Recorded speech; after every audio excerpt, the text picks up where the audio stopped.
You have defeated the Grendel. The dwarves will tend to your wounds with actual healers rather than the antics of the party's quacks. Og. I resent that. What do you intend to do next? Jamie. I don't know. Og, lead the party. Og. We should regroup at the village and give the king his half of the Grendel trophy. Jamie. No. I don't like your idea. Og. Fine. What do you want to do? Jamie. Follow your leadership. Og. I just gave you an idea and you said no. Jamie. Come up with more ideas, lead us. Og. Humbug. Are you going to spend the entire session doing nothing? Jamie. Let's use the Grendel's body as bait by defiling it. Og. We can do both ideas then. Jamie. Does nobody have any better ideas? John, help us out here. John. I refuse to partake with anything you idiots come up with. Jamie. Really? Nothing? Og. Let us return to the lair of the Grendel then. You get to the Grendel's lair without complications. Jamie. Would we be able to weaponize the Grendel? Og. Well, we already know the Grendel's hide maintains its properties after death. We could do some experiments. Do the Grendel's claws tear his own hide? Yes. The Grendel's claws are able to tear into his hide. What happens when we try to tear the Grendel's hide with mundane weapons? The weapons will shatter, just like your first encounter with the Grendel. Og. Excellent. Jamie. It is bad that the party is following our directives. We are like the Waldorf and Statler of role-playing. One of us gives a really bad idea, then the other one starts laughing and asking why they followed the bad idea. Og. Your point? Jamie. Now we can arm the villagers with Grendel weapons. Og. You were going to get the villagers killed because you want body shields, you coward. I take it you will return to the king with the Grendel's corpse. Og. Perhaps we should tell the king our plans openly rather than do this in a sketchy manner. Iris. Maybe the body should be covered so we do not frighten the villagers. Beowulf courteously greets the king and presents him with the trophy. The king will congratulate the party. How does he react to the plan to weaponize the Grendel's body and create an effigy using the Grendel's cadaver as bait? The king wants no part of this sacrilege. Og. I tell the king that his people will not be tainted. Only I shall partake in the process of weaponizing the Grendel. Beowulf will praise you, August. He tells the king, such is the quality of my men. They are willing to sacrifice their rightful place in Valhalla just for the sake of your people. Furthermore, Beowulf will point out the advantages of fighting the Grendel's mother on territory we are familiar with. Yes, thought Sid. This totally is not Jamie's way of using innocents as body shields. Very well. The king will give you access to his facilities and give you permission to ready the Grendel effigy. Jamie. Truly now is the time to use the fortifications we built in the town to our advantage. Let's begin the effigy. Og. I search for a promising young man built like a warrior. I give him the dwarven equipment that was bestowed upon me before we slew the Grendel. I tell him to live on, and not to die in shame like I. When that is done with, I take the Grendel's jaw and craft an axe with it, making raises for style to make it intimidating. As you admire your new axe in the sunlight, you hear the frightened gasp of a child. The mere sight of your axe has him running in abject terror. The child will flee towards the wilderness. Iris. Oh no. I run after the child and try to bring him back. Jamie. My lord, let us go rescue the child. Once again, your lord is wenching. He already has women around his arms and mead at the ready. Jamie.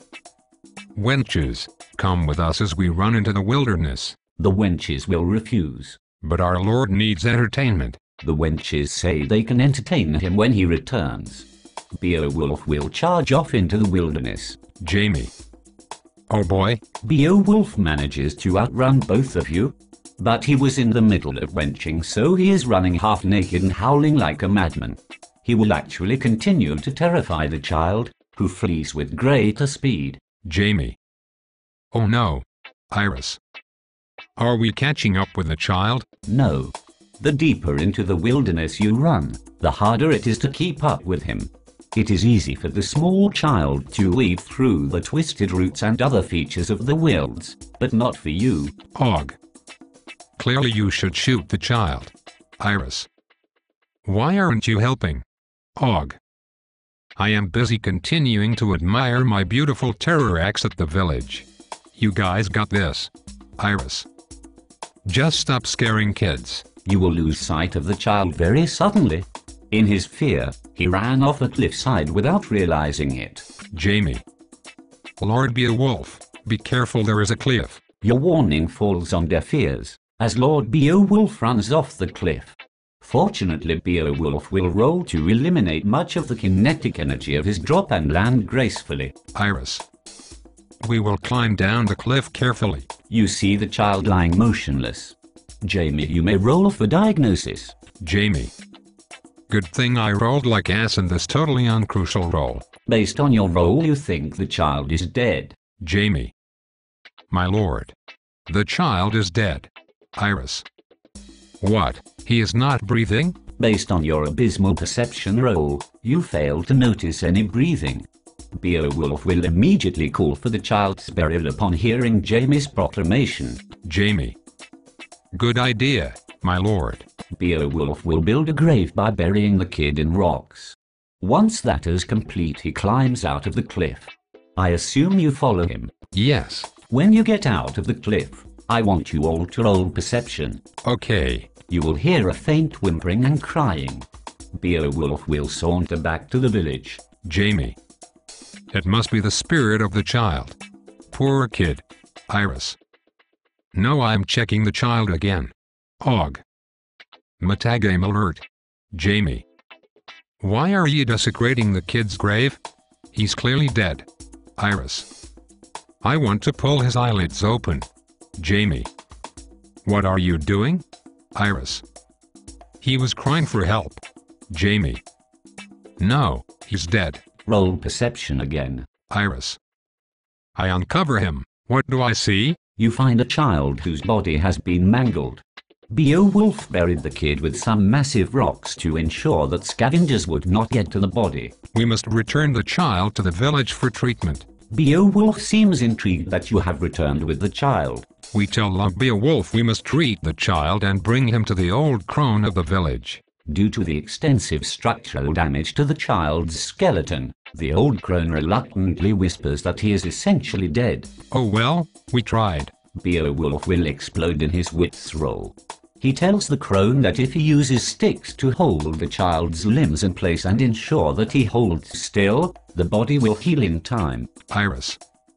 You mean like a full body cast? That is the idea. We entrust the child to the care of the old crone while he is in the full body cast Lord Beowulf made for him. The old crone is known to be very forgetful in her old age. I wonder if the child will be fed. Oh, look at that roll. Well, at least you tried very hard to save the life of the child you frightened and crippled. The life of the child whose mind and body the party broke in a span of under an hour. Game Master, you are being completely unfair. Jamie. Yay. It's not our fault he died now.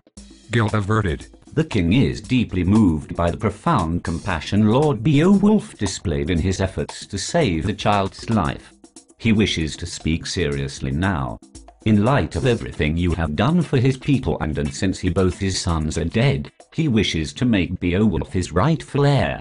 Everyone in the party will be granted titles and will be considered nobles throughout the land. Amazing. Beowulf will give the following reply to the king. I decline this honor. Surely one of your kin is far more suited to rule your lands. I am but a simple man, not a king. I am a commoner who walks the land. Our lord has come a long way from mangling children. The king is saddened by Beowulf's answer, but he says he will give Beowulf time to reconsider. Og. With the formalities out of the way, I will prepare one last cunning plan before we engage the Grendel's mother. I extract whatever blood I can out of the Grendel effigy we built. I use my quack skill to distill it into a potion. May I fight with the strength of the Grendel. I will make raises to ensure that the potion is also fatal. It will be my final battle. August, high or low? I have the poison skill. Does that improve my chances? No, you said you are using your quack skill. High. Your latest concoction will be 99% fatal. As for the other effects, you will just have to find out. Og. Then I can perish for my sacrilege. With Terror Axe and Grendel Essence I am ready for battle. Jamie. Maybe I should make some traps for the Grendel's mother. Og. I doubt anything you make will snare her. We should just set up an ambush positions around the effigy. Night will fall. You will hear a familiar howl as all the torches will go out. August, roll wits. Sure thing. What terrible things do I see? Your potion is missing. Fuck. A dark figure will appear before Beowulf. She howls at Beowulf, decrying him for killing the glowworm, slaying her son and now defiling the body by creating this mockery. She tells Beowulf that she curses him and his entire line. She will not rest until she has her vengeance. Beowulf will respond by ripping off the arm of the Grendel and hurling it at the Grendel's mother. He says he can do even better. Beowulf pulls out a familiar potion. He tells the Grendel's mother her son's essence is in this vial. Beowulf begins to quaff it. Jamie. Beowulf is like come at me bro. Og. I try to hurl a rock at Beowulf's throat so he coughs out the potion. Your rock sails clearly over Beowulf's head as Beowulf finishes drinking the potion. The Grendel's mother hisses at Beowulf. Roll initiative.